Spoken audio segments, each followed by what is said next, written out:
Hola, ¿qué tal? Mucho gusto, yo soy Gaby Maya y le mando un cariñoso saludo a todos los chicos de Multiverso NGM. Gaby, muchas gracias por esta entrevista. Eh, Justamente platicar contigo es platicar acerca del manga en México. Tu trayectoria se ha desarrollado más por ese camino y mucha gente desconoce o desconocemos cómo fue que entró el manga en México, pero antes de que entrara el manga en México, ¿cómo fue que tú te acercaste a este medio? ¿Qué es lo que te llamó la atención? Bueno, pues yo estaba, soy empezando, echamos una porra, la UNAM, yo soy egresada de la ENAP, actualmente FAD, y cuando ya estaba yo, en los últimos 2 años de la carrera, empezó todo esto de acercarse acá por la Cineteca Nacional, se hacía un grupito para ir a ver, cómics y comprar cómics. Y pues yo era la única chava que iba con el grupo de ahí de la NAP. Ahí empezamos a conocer a algunos artistas mexicanos y pues de ahí empecé a conocer cómo era el trabajo que se estaba haciendo dentro de México. No me estaba llamando en ese momento la atención, porque mi interés era dedicarme a la ilustración de libros para niños o escribir libros para niños. Esa era mi primera idea. Conforme voy platicando con uno de los artistas mexicanos de aquel entonces, pues se le ocurrió desafiarme un poco. Yo creo que lo quiso hacer en broma, pero le salió al revés. Y se le ocurrió decirme que ninguna mujer jamás haría nada dentro del medio de la historieta en México. Me lo tomé a título muy personal. Y lo primero que hice fue agarrar el directorio amarillo y buscar editoriales. Ya encontré Editorial Egea. Y dije, bueno, pues voy a ir a presentarme, preguntar si hay trabajo. Y afortunadamente sí había trabajo. El señor Javier Robles, que en ese momento era el director de ahí de todas las historietas que se publicaban, me hizo una entrevista muy breve en la que me preguntó qué es la historieta. Y me lo dijo, donde tú me des una sola respuesta, ahí decido si te contrato o no. Dije, la historieta es un medio de comunicación. Me dijo, perfecto, entras ahorita. Y ese mismo día me metió a uno de los estudios a empezar a trabajar. Entonces, desde ahí la base de que la historieta tiene que ser comunicación y que eso es la base de todo, creo que es lo que me empezó a llamar, porque yo estudié comunicación gráfica. Entonces dije, perfecto, esto me llama totalmente de lo que estudié de la carrera. Dentro de lo que estoy trabajando allá en EGEA, me vuelvo la asistente de 3 maestros de historieta diferentes. Uno muy conocido, el maestro Sixto Valencia, otro el maestro Roberto Castro y el otro el maestro Heriberto Zabaleta. Hacía todo lo que era color para prácticamente toda la línea de historietas que se publicaban en ese entonces. Mientras estoy trabajando con ellos, pues obviamente sigo siendo el único ajonjolí en un montón de chicos que estaban en estas oficinas trabajando. Yo era la única mujer, creo que había otra chica un poquito más grande y éramos lo único que había ahí. Pero yo era la que platicaba de cómics, porque desde niña siempre me han gustado.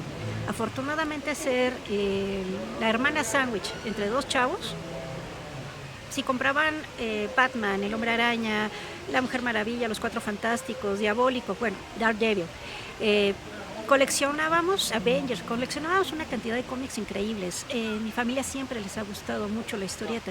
Entonces yo leía Asterix, Tintín, Is No Good, Lucky Luke, el Sargento Blueberry, un montonal.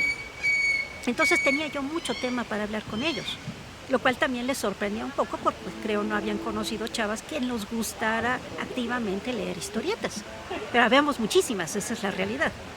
Pero entre todo este choro, pues se dio el boom del anime en los 90s. Cuando empieza Caballeros de Zodiaco, Sailor Moon, Dragon Ball en televisión abierta. Y pues por supuesto yo estaba, pero súper metidísima con Caballeros de Zodiaco. Llegaba yo ahí a las oficinas de GEA y eran unas pláticas y discusiones bizantinas, ya sabes, de decir los poderes de quién le ganaría a quién es el que seguiría en la siguiente etapa, quién sería el siguiente villano, cuándo terminarían de subir las 12 casas. Y al estar hablando de todo esto, uno de los hermanos de uno de los editores, que trabajaba para Editorial Haga, me llama aparte, me dice, a ver, te escuché hablando de Caballero de Zodiaco. Le digo, sí, señor. Me dice, ¿tú entiendes esto? Le digo, sí. No te preguntes si te gusta, sino si lo entiendes y lo podrías explicar. Le digo, sí, claro que sí. Dice, perfecto, porque acabo de comprar una licencia, quiero sacar unos libros de colorear, pero necesito que haya algo de información. Le dije, perfectísimo. Y entonces ahí me aventé con ellos lo que fue mi primera publicación dentro de lo que digamos es licencia japonesa. Todavía no es manga, pero ya es la primera publicación que fue Caballeros del Zodiaco. Muchos dicen que fue una presentación de King of Fighters que se había hecho un par de años antes, que de hecho de ahí varios colegas de aquí de México recibieron una invitación a ir directamente a Japón a trabajar con ellos. Pero una cosa es salir en una publicación en una revista y otra sacar una licencia que dure más de un año. Son similares pero no lo mismo. En este caso, una licencia requiere que va a haber un pago de regalías y va a haber una ganancia constante. Entonces, lleva otro trabajo. De ahí, Egea se divide y yo me voy con el equipo que forman Mango y Toucan. Cuando estoy trabajando con ellos, yo no estaba trabajando en manga ni nada de eso, yo estaba trabajando en historieta. Estuve trabajando en La Ley del Revólver, en Relatos de Presidio, varias que eran así como que un poquito de corte noir, eran las que yo estaba participando, tanto como colorista como hacía yo viñetas de vez en cuando. Y de momento se da que sale un álbum de parte de Editorial Salo de Supercampeones, y que venía siendo mi jefe en ese momento, el editor Jaime Flores, me dice, oye, vamos a hacer una sublicencia con Salo, nos están dando el permiso de adaptar Supercampeones. En ese momento yo estaba también trabajando como asistente del maestro Sixto Valencia en su taller. En ese taller conozco a Jorge Brey, que en paz descanse, y a Carlos Cuevas, en paz descanse, nos volvemos muy amigos. Y originalmente la idea era que yo lo dibujara y lo escribiera, pero me acordé de la primera frase del maestro Sixto Valencia y dijo, nadie es todólogo. El verdadero truco de trabajar bien aquí en la historieta en México es que sepamos hacer equipo. Yo dije, pues yo ya tengo equipo. Se lo presento a Jaime, a Jorge y a Carlos. Llevaron sus pruebas, gustaron y dijeron, perfecto, aviéntate el guión y ellos lo dibujan. Y así fue como empezamos a ser Supercampeones del fútbol. Con el permiso que teníamos, lo que siempre he dicho, siempre tuvimos una sublicencia para Supercampeones de fútbol. Quien sea puede abrir la contraportada y va a ver que en el colofón va toda la información que indica que esto se trabaja, esto es de Yoichi Takahashi, se trabaja con un permiso, tal. Y solo teníamos permiso de trabajar el primer torneo infantil, que viene siendo la primera temporada realmente, que era lo que estaba publicando también Salo. O sea, no nos podíamos salir de eso. Y dentro de lo que siempre me han dicho de que no, es que no tenían permiso. Sí, sí lo había. O sea, básicamente no era nada más traducir lo que mandaban de Japón allá, y nada, ¿no? En este caso era una prueba. Y era la prueba real para saber si en México había un público para manga o no. Entonces, Supercampeones se publica durante 3 años. Llegaron a trabajar Jorge Brey, Carlos Cuevas, llegaron a participar hasta 2 personas más para apoyar a salir a tiempo, imagínate, porque teníamos una periodicidad quincenal. Entonces era un ritmo de trabajo que tenía que estar constante. Yo no me podía ni enfermar, o sea, alguna vez me puse muy mal, creo que me dio influenza, y ahí me tenías en cama con mi vieja Olivetti, así semiautomática, escribiendo el guión para mandarlo a revisión. Mi editora en ese momento era Leonor Rey. Entonces ella lo revisaba, corregía cualquier cosa, eliminaba escenas, y a mí me habían dado cuando me pidieron hacer la adaptación, fuimos a las oficinas de lo que era la agencia que manejaba todos los permisos aquí en México para anime. Para anime todavía no manejábamos manga, solamente era para todo lo que era licencia de anime y producto relacionado con alguna serie de televisión o algo japonesa, que era Unión Internacional.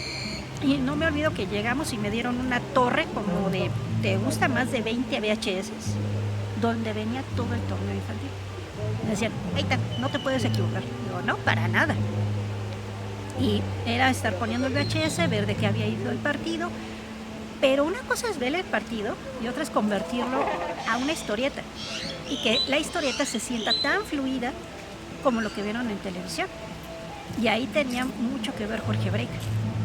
Jorge le metía mucho de su cosecha, de que también veía él el episodio del anime en el que basábamos el capítulo y todo, pero decía es que no puedo calcar lo que se ve en el anime, tengo que pasarlo a mi manera dentro de las páginas de la historieta. Y eso era muy divertido también.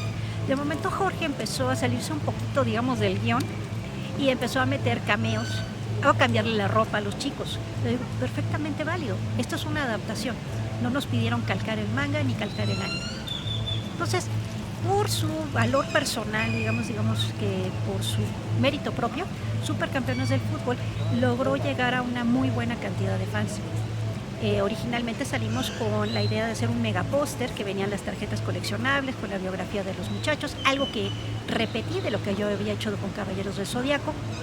Y bueno, de ahí pues se sacó el club de Supercampeones para que todos los chicos que tuvieran sus equipos de fútbol mandaran ahí sus fotos, y se empezaron los clubes de amigos por correspondencia, y también se pudo sacar las playeras y la gorra.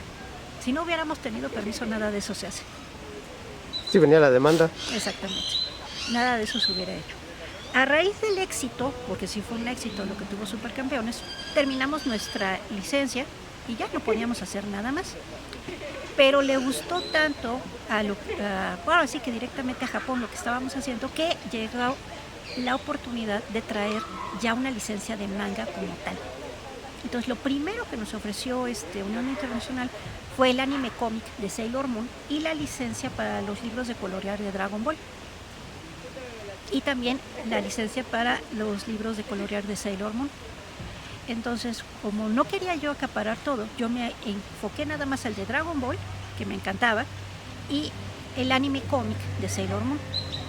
Pero el libro de colorear de Sailor Moon empezó bien, pero le faltaba algo, no estaba levantando las ventas como querían, y me lo acabaron dando nuevamente. Me dicen, ¿sabes qué? Inclúyetelo y levántalo. Dije yo, facilísimo, o sea, tenemos el material, nada más había que darlo con siempre lo que los fans querían, ¿no? Información de los personajes, algo que tenga que ver con la serie, irlo continuando con lo que iba evolucionando de las distintas sagas que estábamos viendo con los personajes, y eso empezó a levantar los libros de colorear. Hasta nos decían, no habíamos visto a nadie hacer esto, casi todo el mundo nada más ponía los dibujitos, alguna frasecita y ya. Digo, sí, pero es que se les está olvidando de que esto no lo están viendo exclusivamente niños. Hay mucho adolescente y mucho joven que lo estaba viendo. Entonces, la idea era que todo el mundo lo pudiera comprar y que todo el mundo a distintas edades recibiera una información a su gusto. Entonces, eso también le gustó mucho a Unión Internacional de cómo estábamos manejando las cosas en la editorial. De ahí nos empezaron a ofrecer ya licencias como tal. Se acercó a nosotros Viz Communications de Estados Unidos y nos ofrece Ranma y medio. Poco después nos ofrecen Sakura Card Captor, nos empiezan a ofrecer así otras cosas. Pero todos eran para tener su adaptación, así como lo hicieron ya con eran Supercampeones. licencias como tales. Ya eran licencias formales aquí. ¿Sailor Moon también fue? ¿O? No, Sailor Moon fue licencia 100%.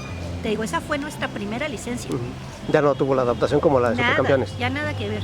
La que querían que fuera tipo adaptación en su momento fue Guerreras Mágicas, que Salo estaba sacando el álbum, pero como ya estábamos en tratos con Kodansha para Sailor Moon, Kodansha dijo, mejor córtenlo. Y dijimos, sí, ni tema, y apenas salió el primer número, bye, y lo cortamos.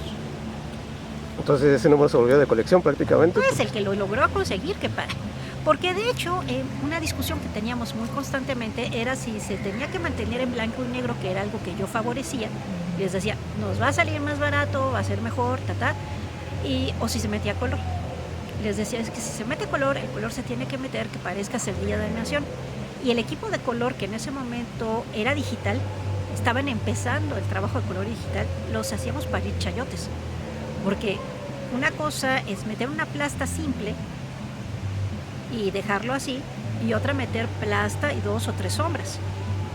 En aquel entonces era exigirle mucho a una computadora. Estamos hablando de los 90, hoy en día obviamente ya está la inteligencia artificial. Te morirías de la risa, ¿no? Sí. Pero en ese momento era muy complicado.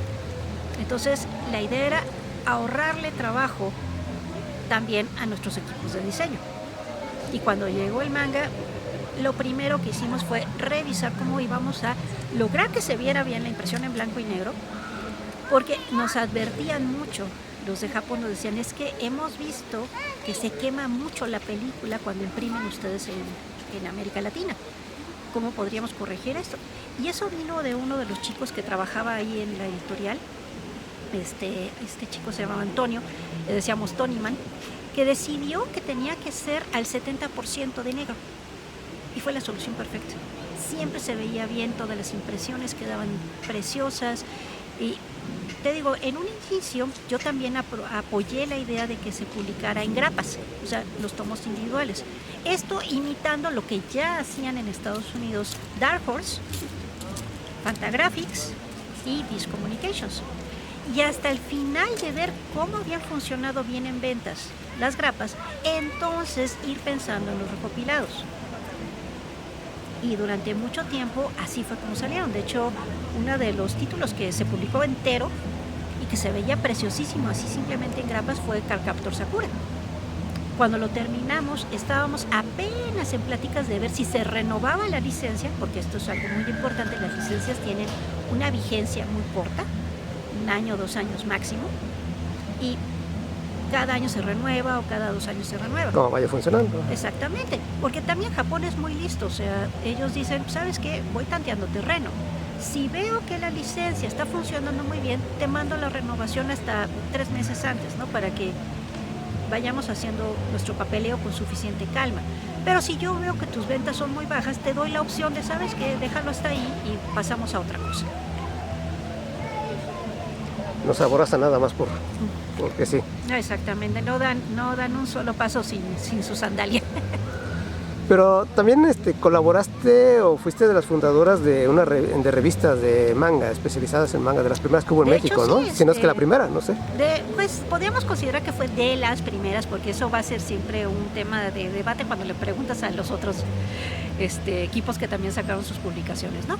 Pero originalmente había una tienda de cómics aquí en México, en la Narvarte, que se llamaba La Casa de la Caricatura, que el dueño se llamaba David Musi, y traía mucha importación japonesa. Y él lo que quería era que más fans llegaran y compraran los productos, pero lo que siempre ocurre, ¿de qué trata? Entonces se nos ocurrió hacer una hoja, como la que sacaba Comic Castle, que se llamó La Casa de Genma, en la que dábamos reseñas de los productos que él había traído. Y eso empezó a gustar. Creo que la publicamos solamente 2 veces y de inmediato dimos el paso a una pequeña revista, un pequeño fanzine que se publicaba en fotocopias, que se llamaba Animanga. Animanga lo hago junto con Adalisa Zárate, en paz descanse. En un momento dado participaron muchas más personas, pero Animanga debe haber durado fácil unos 3 años, casi 4 años. Y sí, fue una revista que empezó de una publicación muy corta y muy pequeña, a nivel muy local, a llegar a toda la República Mexicana. Y siempre fue fanzine. Eso fue, creo que lo más divertido, ¿no? De fans para fans. Uh-huh. Entonces, el Animanga sí logró abrir mucha brecha. Obviamente hubo otras publicaciones que también hacían el mismo trabajo con otros equipos de fans, pero lo que yo siempre he dicho, para público tenemos todos. No puede ser el único y es mejor que haya más. Algo que me ha causado así como que controversia con algunos colegas y bueno, unas personas que dicen, no, es que solo debería haber uno como en Highlander. No, al revés. Mientras más variedad hay, más popular haces las cosas. Y eso fue lo que era pues la intención de Animanga. No queríamos que hubiera menos manga, sino al revés, que hubiera más manga. Al ver el éxito de cómo le estaba funcionando el manga a Editorial Tonkam, se anima Editorial Beat también a traer manga. Entonces, todo el mundo decía, jaja, es que los va a aplastar Beat. No, Beat trae otros títulos. El punto es que Beat traiga para el resto de la gente que quiere otros títulos y nosotros estamos bien con los títulos que manejamos. Algo que siempre he insistido yo es que no debes dejar de publicar títulos para niños, porque si no siembras lectores, tu gremio desaparece. Esto es sumamente importante. Siempre tiene que haber títulos que le gusten a los jóvenes, pero también a los niños. ¿Por qué? Porque esos niños van a crecer y lo que queremos es que al crecer sigan consumiendo este tipo de lectura. Entonces así es como yo veo las cosas. Y Entonces a ti te tocó trabajar con Ranma, con las guerreras mágicas, con supercampeones. Pues mira, con Sailor Moon, ese, Dragon Ball, Guerreras Mágicas, Arale, también publicamos One Piece, Digimon, Power Rangers, ¿qué otra? Ay, no, pues sí publicamos bastante, Pokémon también, llegamos a publicar Pokémon y Kodomo no Omocha fue la última que publiqué. Pero los grandes clásicos. Sí, creo que de las mejorcitas. ¿Y a ti cómo fue que te tuviste que adaptar al gusto del manga o se dio de manera natural? Porque si creciste con una influencia de los cómics que nos mencionaste hace rato, tanto europeos como estadounidenses, ese salto al manga, ¿hubo algo en particular que te haya gustado o tú lo ves como es lo mismo? Curiosamente fue natural y esto es una anécdota que me gusta mucho contar de la universidad. Cuando estoy en la universidad teníamos una profesora de dibujo bastante estricta. Cuando yo llegaba a clase temprano me ponía yo a hacer las caricaturas de mis compañeros, algo de lo muy normal, ¿no? Y les hacía yo los ojos almendrados, grandes, muy detallados y todo. Según yo, me estaba basando en el estilo de Uderzo para Asterix. Pero un día la profesora entra y dice, ya no te quiero ver dibujando estas tonterías chinas en la clase. Y yo, ¿Chinas? me quedé así como de chinas. ¿Cómo que chinas? Llego, termina la clase, me agüité mucho, llego a mi siguiente clase que era diseño y el profesor era el profesor Sabino Caguano, que todavía está ahí en la ENAP. Si alguien está en la FAD, por favor, salúdelo. Y el profesor estaba dando una clase en la que nos estaba pidiendo un rediseño de un logotipo que tenía una vaquita y me dice, estaba dando así como lo quería por equipo, algunos muy realista, otros más dinámico, otros muy minimalista, tal. Y cuando se voltea conmigo dice, yo quiero que tú lo hagas en estilo como haces tus caricaturas. Le dije, no, profe, cámbiame el tema. Jamás le había yo contestado en todo lo que llevamos del semestre. Y dice, a ver, quédate, ahorita platicamos. Ya me dice, a ver, ¿qué pasó? Ya se me salen las lágrimas, le digo que me regañó la maestra, que me agüité. Me dice, a ver tus dibujos. Empieza a revisar y me dice, a ver, ¿qué caricaturas veías de niña? Ya le empiezo a soltar la lista de caricaturas. Le digo, pues Remy, Heidi, Candy, Marco de los Apeninos a los Alpes, de los Apeninos a los Alpes, Peline, el otra. Me dice, ajá. Me dice, ¿cuál otra? No, pues me encantaba Voltron y vi bueno, ¿cómo se llama? Robotech. Mazinger Z. Mazinger Z, y me dice, pero él así como de, ajá. ¿Y americanas? Todo lo que me acabas de decir son caricaturas japonesas. Así se me hicieron los ojos. Dice, mira, lo que tú ves se llama anime. Y acá abajo en la biblioteca hay unos libros de eso. Bájate, me dio los números, vételos a consultar. Traes mucha influencia de eso y no te habías dado cuenta. Y fue así como de, ¡oh! Me emocioné muchísimo. Y sí, efectivamente los libros que él me había dicho estaban ahí en la biblioteca y empecé a ver que todo eso que yo había siempre amado de niña era anime. Dije, sí me gustan las animaciones norteamericanas, pero no tanto. Me gustaban 1000 veces más las animaciones japonesas. Entonces fue muy natural. No fue nada difícil. Y después cuando hubo que leerlos de derecha a izquierda. Fíjate que eso no se siente tan extraño, al revés, se siente muy natural. Curiosamente, cuando nosotros aprendemos a leer, lo tenemos que hacer para acá, pero de manera natural lo abriríamos con la mano derecha, en realidad, si somos diestros. Entonces, empezar a leer para el lado izquierdo no es difícil, se adapta uno en una página o dos, entonces resulta muy natural. ¿No te causó conflicto ahí? Ninguno. Al principio cuando publicábamos todo, sí se tenía que publicar en el formato latino, ya sabes, de izquierda a derecha para que la lectura siguiera hacia la derecha, pero con Cardcaptor Sakura decidimos hacerlo original. Esto se debió a dos detalles muy divertidos. El primero es que las Clamp, cuando volteas su dibujo, cuando le haces espejo, se ven que todos sus personajes quedaron de lado. Entonces no queríamos eso. mejor era dejarlos tal cual estaban y ya. Hoy en día, con el tipo de programas que hay para dibujo digital, la gran mayoría puede simplemente flipear su página y se da cuenta si el personaje está ladeado o no, y generalmente corregimos ya la posición. Entonces, hoy en día casi todos los mangas que se publican no tienen este problema. Si alguien quiere publicar hacia el lado izquierdo, hacia el lado derecho, casi no se nota, y que ya es como una regla general permitir la lectura japonesa. ¿Por qué? Es lo que lo diferencia. Pero antiguamente este detallito había que corregir algunas cosas. Por ejemplo, con el Sailor Moon Anime Comic teníamos que voltear algunos paneles para que se entendiera que seguía bien la lectura de lo que estaba pasando con los personajes, o algún edificio que se veía de momento raro, era preferible flipear esa viñeta y que volviera a tener su lugar correcto. ¿Tú llegaste a hacer guión precisamente de ambos? Tanto de guión Tanto como de Ranma como de... Bueno, para prácticamente todas las revistas de colorear yo hacía el guión, tanto el guión técnico como las recetas de cocina. En un momento dado, cuando llegué a tener asistentes, permití que ellas contestaran la sección de cartas, porque te consumía mucho tiempo. Pero siempre me pareció importante tener la sección de correspondencia con los fans. No tanto como dicen, ay, para que te dijeran porras y los chicos te dijeran, ay, cómo me fascina. No, porque también funcionaba porque venían preguntas. Entonces era padre poderle contestar a los fans sus preguntas y ponerlos en contacto con otros fans.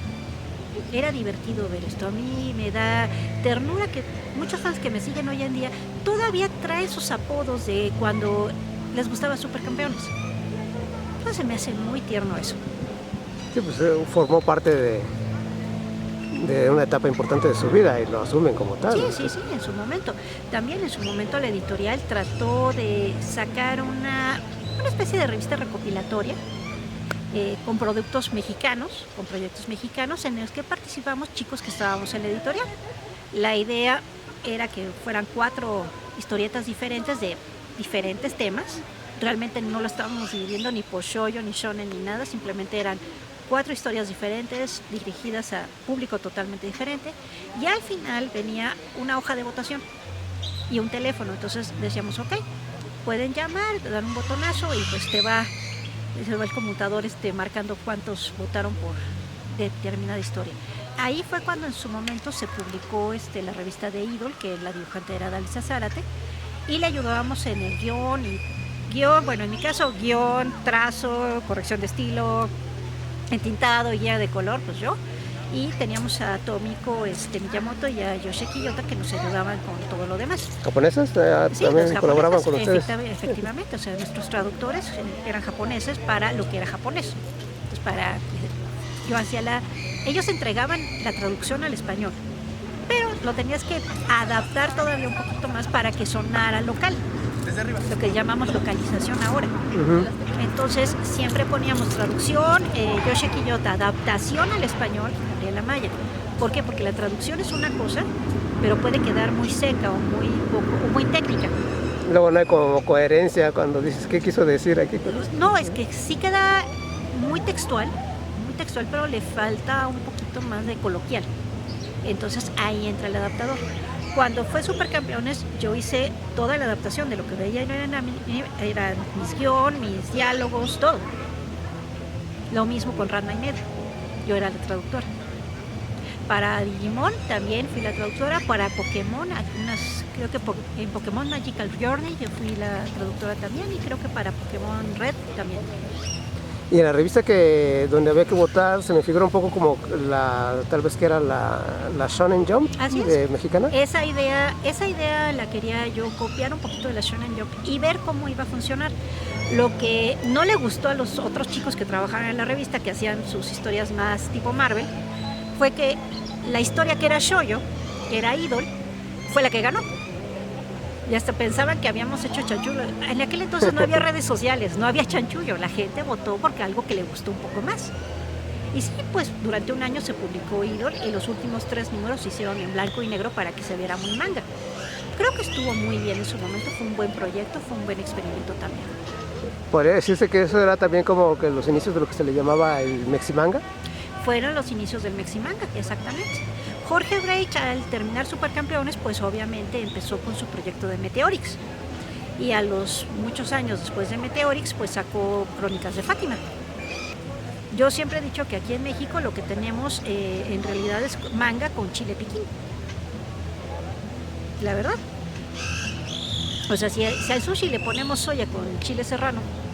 Es como deberían tropicalizar las cosas. Exacto, pero no es malo hacer esto porque es justo lo que ha hecho España, Alemania, Brasil, Argentina. Es normal hacer esto. Y hace un par de años, platicando yo con Funanime, me preguntaban que por qué en México no había más manga publicado, manga nacional, proyectos estilo manga dibujados por autores mexicanos. Le digo, hay mucho ilustrador con un extraordinario estilo y pocas historias. ¿Por qué? Porque las editoriales nunca quisieron realmente invertir en esto. Es penoso, porque es un recelo absurdo de parte de personas que quieren aferrarse a estilos muy europeos o muy norteamericanos y quieren que sea el único estilo. O en algún momento hubo alguien que dijo, es que no se ve como historieta mexicana, y fue así como de, ¿y cuál es la historieta mexicana? La historieta mexicana no es el libro vaquero. Ni los sensacionales. Y los sensacionales son comedia. La historieta mexicana era Fantomas, y Fantomas estaba tomado de una historieta francesa. En su momento la historieta más mexicana que podríamos haber hecho era Chanoc. ¿Con la familia Burrón, tal vez? No, Chanoc realmente, porque como historieta, la familia Burrón eran viñetas, principalmente su salida era para periódico. Entonces eran viñetas, no era una serie continuada, las aventuras no eran continuadas, terminaba la pequeña anécdota y se acababa y empezaban algo nuevo. Capulinita en su momento dado también era lo mismo. O sea, eran anecdóticas, terminaba yo de contar una pequeña aventurita y se acabó. Llegó a ver las de Cepillín, llegó a ver Parchís, por ejemplo. Parchís podría ser un excelente ejemplo de algo que se podría haber convertido en el estilo de cómo se podían hacer historietas aquí en México. Duró muchos años, fue muy popular, pero nuevamente se pierde la popularidad de Parchís y la revista decae en ventas y pierde. No hay una evolución hacia un salto a algo más. Y eso es lo que nos faltó mucho aquí en México, ir creando propiedades intelectuales locales. Hay muy pocas. Realmente hay muy pocas. ¿Por qué en Estados Unidos a 60, 70, 80 años, 90 años de la creación de Batman, Superman siguen vendiendo? Porque la propiedad intelectual es una y siempre estuvieron rotando al equipo de creativos, dejando que entraran ideas nuevas, historias nuevas, estilos nuevos de dibujo. Aquí, al aferrarse tanto a no lo cambies, no permitieron esa evolución. Hace poco vi lo de Calimanías, ¿no? Con Calimán, que están tratando de adaptarlo a estos tiempos. Y pues hay veces que sí se ve muy, muy bonito, el dibujo está muy bien, pero algo le está amarrando el pie a Calimán, que todavía no da el brinco a agradar al público actual y lograr el boom que tuvo en los 40, 50. Bueno, realmente desde los 60 Calimán. Entonces, ¿qué está fallando ahí? ¿El tipo de historia, el tipo de dibujo? No lo sabemos. Ahí es algo que traemos todo el gremio mexicano que no ha logrado cuajar. Hay muchas historias publicadas de manera independiente, sí. Hay muchas historias estilo manga publicadas de manera independiente, sí.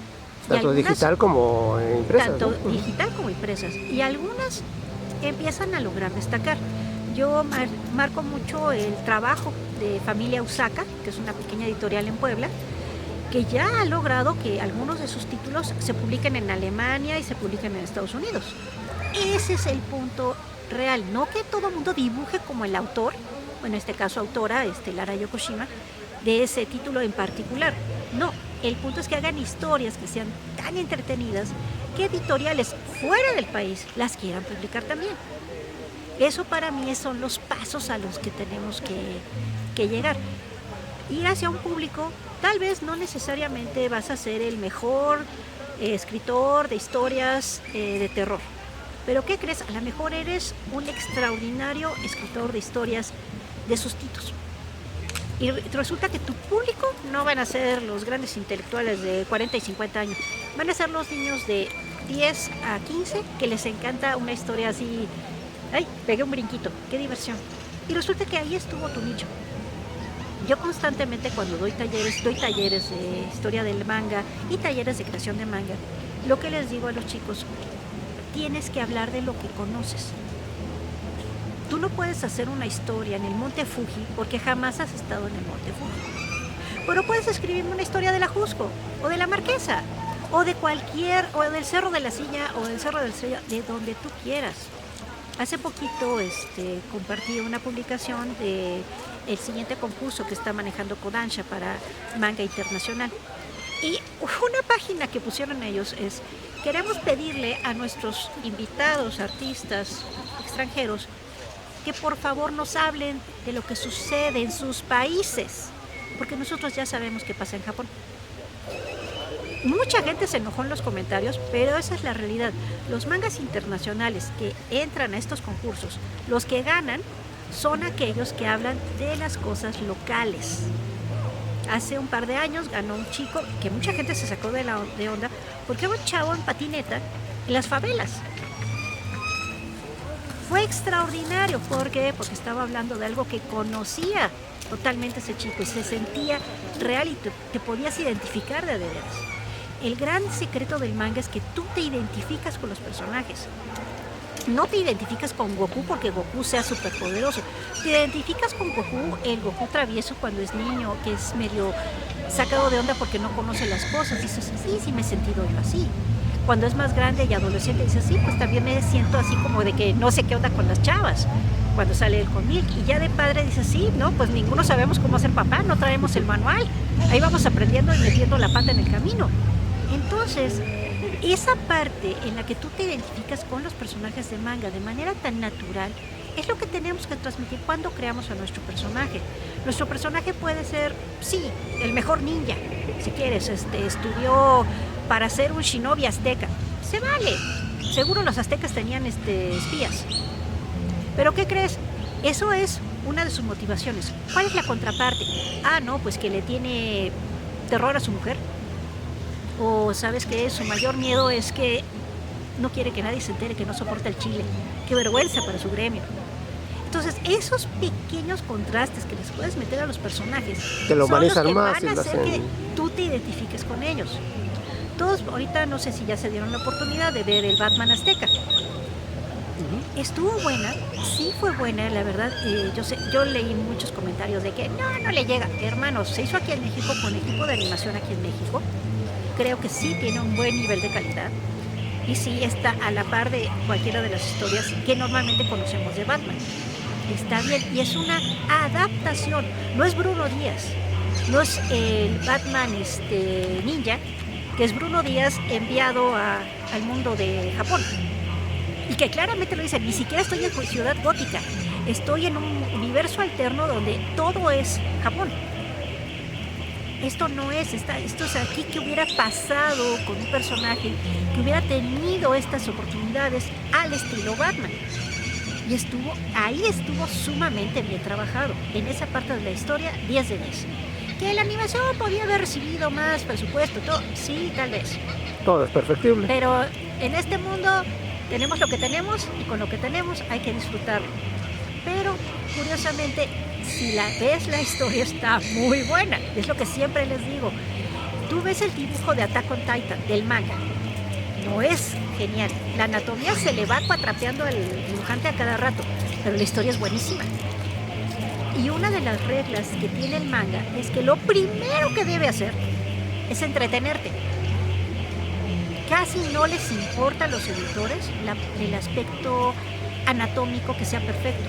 Un ejemplo que doy mucho en talleres es One, el creador de One Punch Man. Él hacía esto como una historieta online con pluma, lápiz y los personajes muy poco detallados. Fue un hitazo. ¿Por qué? Porque la historia es buenísima. Ya para la publicación de manga sí le ponen a un excelente equipo de dibujantes para que eso lo transformen y todo, pero hasta ellos lo han dicho, ya prácticamente tenemos el storyboard. Nos ahorra 1000 pasos el caballero. Su dibujo si tal vez le falta estructura, anatomía, iluminación y todo, es lo de menos. La historia está ahí. ¿Y tú crees que el secreto, por así decirlo, de que el manga haya ganado tanto terreno sobre el cómic, tanto en Europa, en Estados Unidos y en México, sea precisamente por las historias o por el estilo de dibujo o por qué? Son las historias 100%. Una cosa que tú vas a notar siempre en el manga es que el dibujo puede cambiar radicalmente o ser muy simplón. Y eso no es lo que hace que sea atractivo. Lo que hace que sea atractivo es la historia. Lo que te vende realmente un buen manga es la historia. Una historia buena va a ser un manga bueno. Tú puedes tener, y de hecho llegó a haber un caso de 2 o 3 mangas que tenían un dibujo precioso, pero la historia era así de, no vas para ningún lado, hermano. Y sí, literalmente no iba para ningún lado. Y mucha gente se quejaba, decían, es que sí está bien bonito el dibujo, bravo por el autor, pero ¿y la historia? O sea, ¿cuándo va a pasar algo? Llevamos como 10 episodios y todavía están discutiendo si avanzan o no. Entonces, hasta los editores luego pican mucho a los dibujantes y dicen, hermano, no me interesa que me entregues a tiempo, haz algo con la historia, mejóramela. Allá en Japón el editor es mucho más que aquí en México.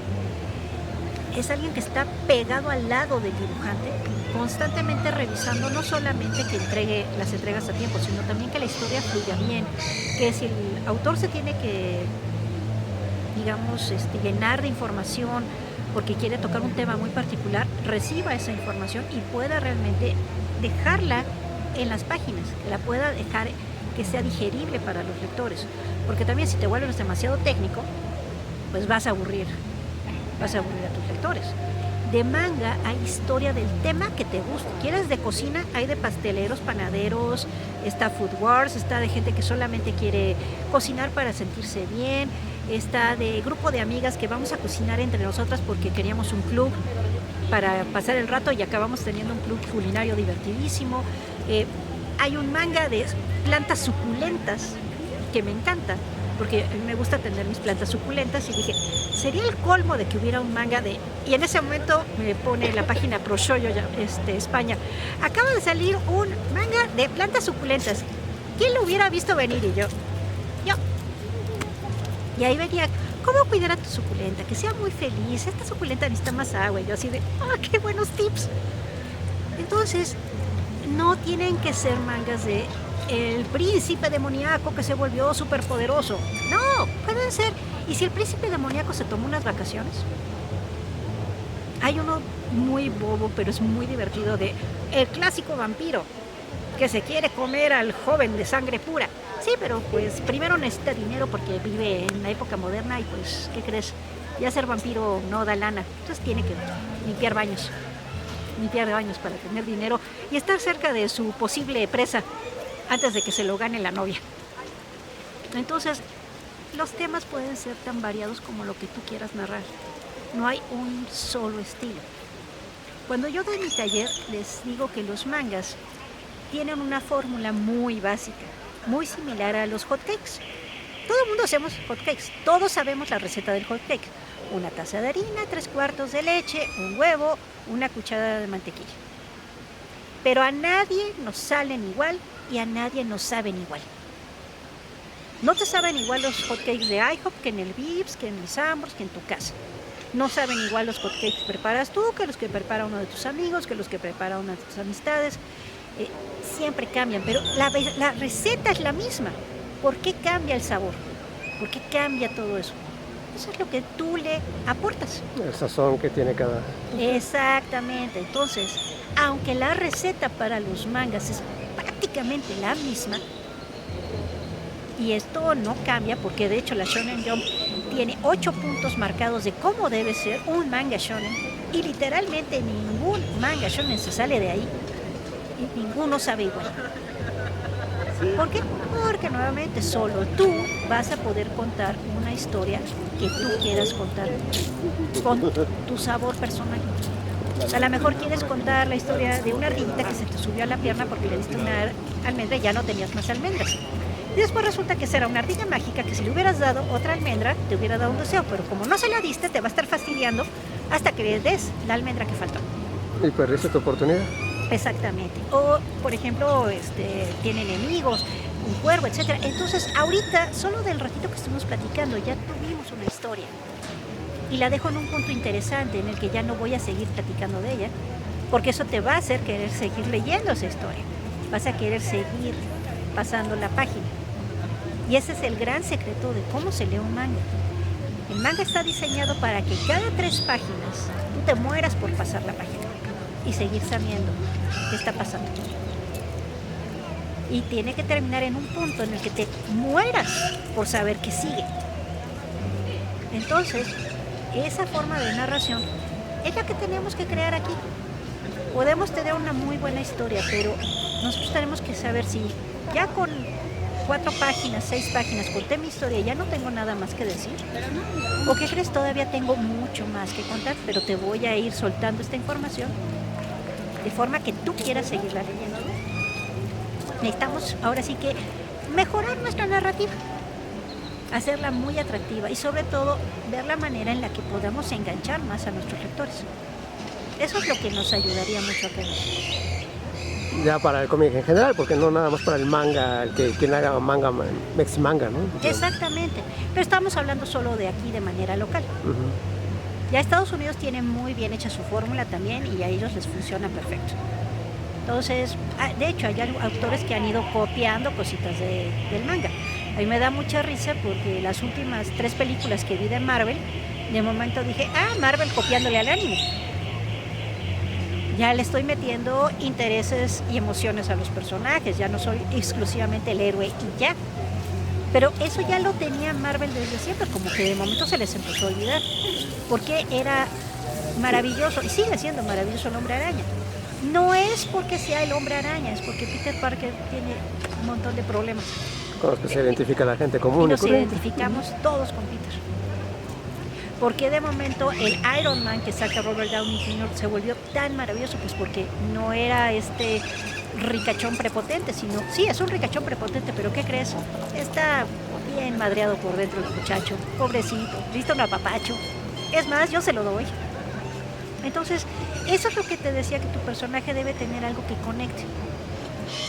Y eso es lo que todo lo que vemos en anime y manga siempre tiene. Ya sea el prota o los personajes a su alrededor, siempre tienen algo que hace que conectes con ellos inmediatamente. Entonces, si eso lo agregamos a nuestras propias historias, sí, vamos a poder realmente estar narrando estilo manga. Ok, Gaby, pues ya nos diste una cátedra aquí del manga y nos platicaste justamente tu papel histórico que has desarrollado para que entrara el manga en México y se conociera más, como también tú lo enriqueciste. Y ya para ir como cerrando en esta ocasión la plática, ¿qué nos faltó comentar que te gustaría agregar? Pues que realmente necesitamos muchos más narradores gráficos. Tenemos increíbles ilustradores. Ya tenemos gente que sabe crear una marca, que saben crear productos, porque realmente vas a las convenciones y ves eso. Hay una enorme cantidad de personas con una capacidad preciosa para desarrollar producto y desarrollar a sus personajes como marca. En ese aspecto, digamos que estamos en el escalón para acercarnos a lo que hace Sanrio con Hello Kitty. Estamos en un muy buen escalón. Pero nos falta una IP, nos faltan IPs. Las IPs son, ya sabes, propiedades intelectuales. Nos faltan más propiedades intelectuales, más historias. Yo sé que las editoriales no quieren gastar en nosotros, lo sé. Pero el mundo independiente es válido. Es válido. Desde los 2000, cuando empezó el Internet a ser más abierto y más accesible, yo lo decía, el webcómic es la vía para la mayoría de los artistas. ¿Por qué? Porque yo ya veía que las editoriales estaban cerrando sus puertas hacia los artistas jóvenes. ¿Por qué? Pues porque no veían hacia dónde podían sacar ellos dinero con ese tipo de historias. Porque no había paciencia para dejar que estas historias encontraran sus nichos y a su público. Pero el Internet no tiene ese problema. Tú puedes llegar a todo el mundo literalmente con tu publicación. Y hoy en día con las redes sociales, menos problemas tienes. Pero yo sé que es muy fácil irnos por la idea de fanarts y lo digo de corazón, adoro los fanarts. Adoro un montón de historias AU que se avientan los chicos. Por ejemplo, ahorita hay una chava simpaticísima en Facebook que está sacando su propia historia alternativa de Frankelda. Ya creó a los hermanitos, a los hijos de Frankelda y Gerneval, y está maravillosa. Y dentro del estilo de ella, que es muy apegado a lo que vemos en Frankelda, también se ve influencia anime. Y está muy bonito y está increíble y está padre. Pero esto es algo basado en una IP que ya existe, que es Frankelda. ¿Dónde estaría tu historia personal? Entonces, es maravilloso lo que hacemos en base a lo que ya existe, está muy bien. Pero animémonos a algo personal, que todo el mundo dice, es que nadie me lo va a comprar. Cierto, pero tú síguelo publicando. Llegará la gente que lo va a comprar, poco a poco. Yo siempre pongo como ejemplo a mi amiga Lara Yokoshima, una artista que es de Minatitlán, Veracruz, y que con sus publicaciones, y que solamente hace sus publicaciones de sus personajes originales, ha logrado publicar tanto en Europa como en Estados Unidos, por medio de Familia Osaka, con su manga, que es un manga, yaoi, por cierto, para los fans del yaoi, que se llama Tango. Y ella siempre ha apostado por sus propias historias. Entonces, esto es algo sumamente importante. Apostemos por nuestra propia idea. Si no tienes una idea propia, no te agobies. A lo mejor tú eres un gran dibujante y lo que te hace falta es un gran escritor. Entonces, haz equipo con alguien más. No tienes que ser todólogo. Los grandes mangakas siempre tienen equipo de gente que les apoya. Entonces, aprendamos a trabajar en equipo. Aprendamos que si lo mío es tal vez dibujar y mi mejor amigo o alguien que conozco, lo suyo es escribir, hagamos equipo. A lo mejor tienes otro amigo que lo suyo es lo digital y hacer diseño y meter color y hacer pintado digital, y ahí puedes empezar a crear tu pequeño equipo. En su momento yo lo hice así con Adalisa, en paz descanse, con Yoshi y con Tomiko cuando hacíamos ídolo, y por eso nos logró sacar adelante un año entero de publicación, porque lo hacíamos en equipo. Entonces, creo que es bonito que se vuelva a fomentar aquí en México la idea de trabajo en equipo para la creación de este tipo de historias. Creo que funciona. Pues muy bien. Muchísimas gracias. Muchísimas gracias a ustedes. Nos vemos.